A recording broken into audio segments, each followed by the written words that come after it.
Now we are going to learn the table of 3.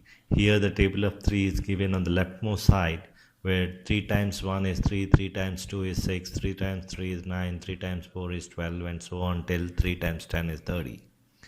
The same table can be represented as 1 times 3 is 3, 2 times 3 is 6, 3 times 3 is 9, 4 times 3 is 12, and so on till 10 times 3 is 30.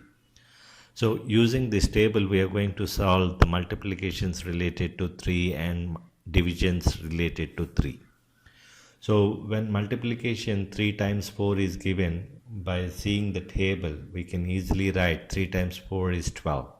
So by observing the table or by remembering the table, it is easy to write well.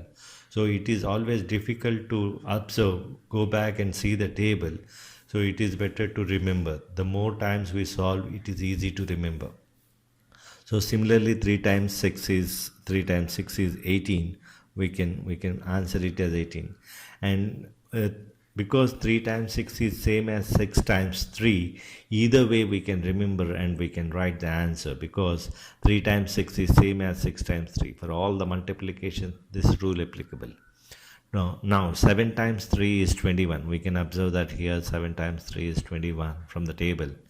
And 9 times 3 is 27. From the table easily we can observe. Coming to the division part, we observe that 15 goes in 3 or not. So because 15 goes in 3, we take quotient as 5, because 3 5 times goes and nothing remains. So it is 0 is the remainder. Similarly, 6 divided by 3. So how many times 3 goes in 6?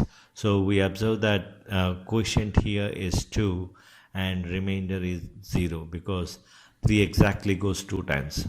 Whereas if we are taking 7, we have to see that before 7 how many times it goes. So 3 goes 2 times and remains 1. So the remainder will be 1. 6 and 7, the difference is 1, that we write as a remainder. Similarly, if we are taking 17, so before 17 the number comes in the table is 15. So 3 goes 5 times in 15, and 17 and 15 the difference is 2, that we write as a remainder. So the remainder is 2. Thank you.